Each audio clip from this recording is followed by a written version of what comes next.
Dear viewers, welcome back to my channel English Grammar CS here. আমরা বিগত কয়েকটি class ধরে বিভিন্ন টেন্স নিয়ে আলোচনা করে এসেছি। যারা এই ক্লাসগুলো মিস করেছো আশা করি তারা ক্লাসগুলো দেখে নেবে আজকের ভিডিও ডেসক্রিপশন থেকে। তো শিক্ষার্থীবৃন্দ, আমাদের বাংলা থেকে ইংরেজি যদি শিখতেই হয় তাহলে আসলে টেন্স শেখার কোনো বিকল্প নেই। আর একটি কথা প্রচলিত আছে আমাদের দেশে যে জানে না টেন্স ইংরেজিতে তার নেই কোনো সেন্স, আর যার নেই সেন্স তাকে কি বলি আমরা? ননসেন্স। তো আশা করি আমরা কেউই ননসেন্স হতে চাই না। আর এই ননসেন্স না হওয়ার জন্য আমাদের ভালোভাবেই জানতে হবে টেন্স। তো শিক্ষার্থীবৃন্দ, আজকের এই ক্লাসটি শুরু থেকে শেষ পর্যন্ত গুরুত্ব সহকারে নেবে, কারণ আমরা নতুন একটি টেন্স নিয়ে আলোচনা করতে চলেছি। সেটি হচ্ছে future continuous tense.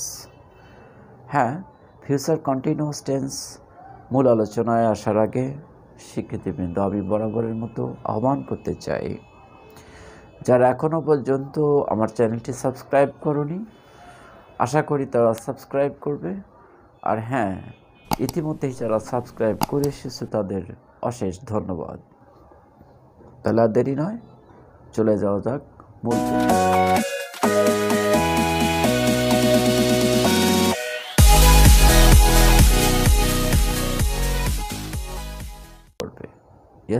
Future continuous tense.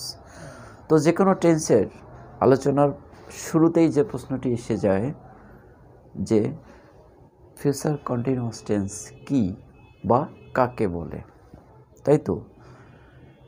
তো আমরা অলরেডি প্রেজেন্ট কন্টিনিউয়াস টেন্স আলোচনা করেছি, পাস্ট কন্টিনিউয়াস টেন্স আলোচনা করেছি।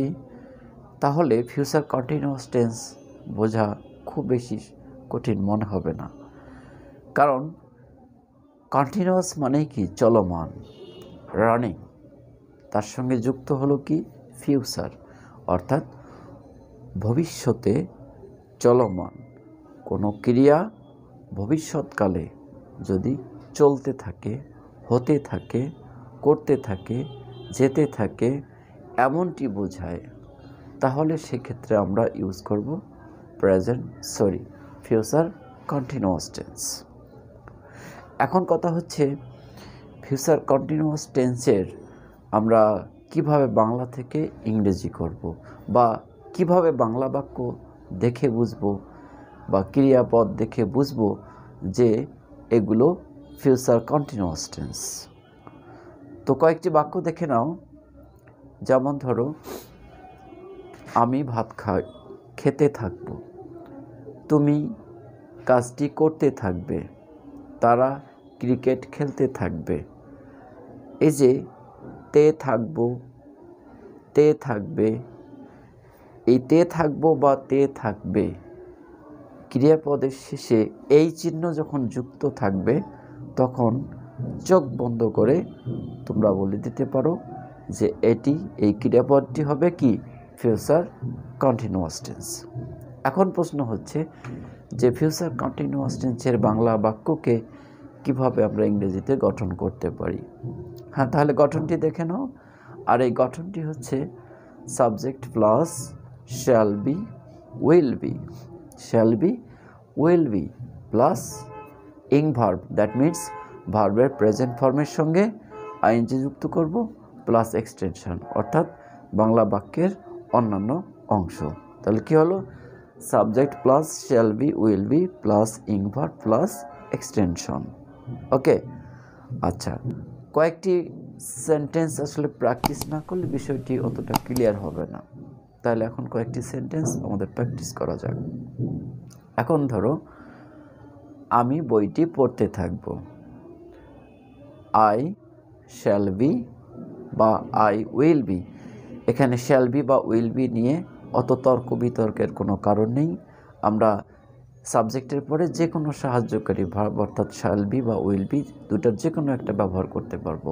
কেমন? আচ্ছা, আর থাকছে কি? তাহলে পড়তে থাকবো, রিড থেকে রিডিং, আই শ্যাল বি বা I will be reading the book. I will be reading the book. Okay, আচ্ছা। শ্রমিকেরা রাস্তাটি মেরামত করতে থাকবে। The labours or the workers will be repairing the road. Okay, next. মা মেঝেখানা ঝাড়ু দিতে থাকবে। মা মেঝেখানা ঝাড়ু দিতে থাকবে। Mother will be sweeping the floor. Mother will be sweeping the floor. তোমরা ইংরেজি শিখতে থাকবে। You will be learning English. You will be learning English. আমি তোমাদের ইংরেজি শেখাতে থাকব বা পড়াতে থাকব। I will be teaching you English. I will be teaching you English. আচ্ছা, এভাবে আরও কয়েকটি বাক্য দেখো। যেমন ধরো, আমরা অনুষ্ঠানটি চালাতে থাকব। আমরা অনুষ্ঠানটি চালাতে থাকব। We will be running the function. We will be running the function. ঠিক আছে। তারা মেয়েটিকে বিরক্ত করতে থাকবে। তারা মেয়েটিকে বিরক্ত করতে থাকবে।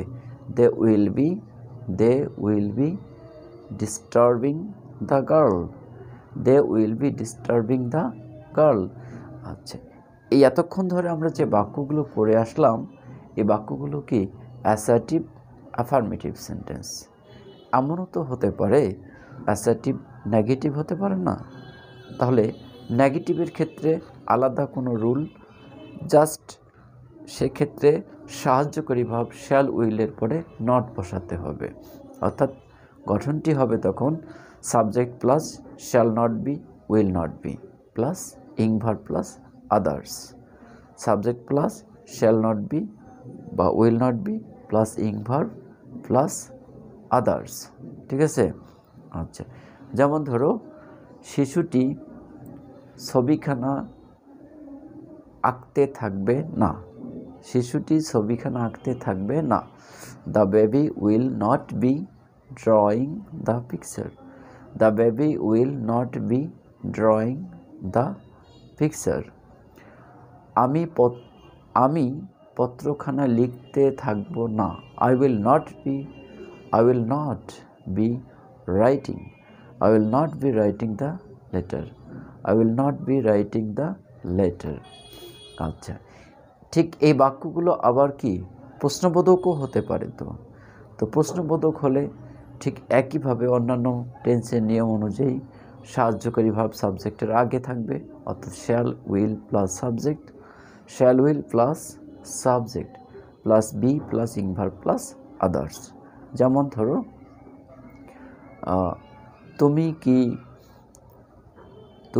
তুমি কি এখানে আসতে থাকবে।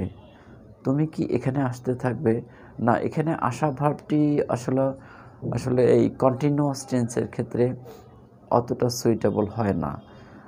তার চেয়ে বরং আমরা এভাবে করতে পারি, সেটা হচ্ছে যে তুমি কি কাপড়গুলো কাচতে থাকবে। তুমি কি কাপড়গুলো কাচতে থাকবে। Will you be washing the clothes. Will you be washing the clothes. ঠিক আছে। আচ্ছা, তারা কি ঘরটি গোছাতে থাকবে।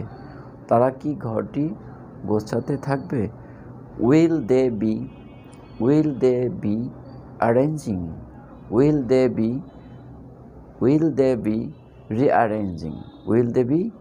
Rearranging the room. অথবা বেটার হবে এখানে উইল দে বি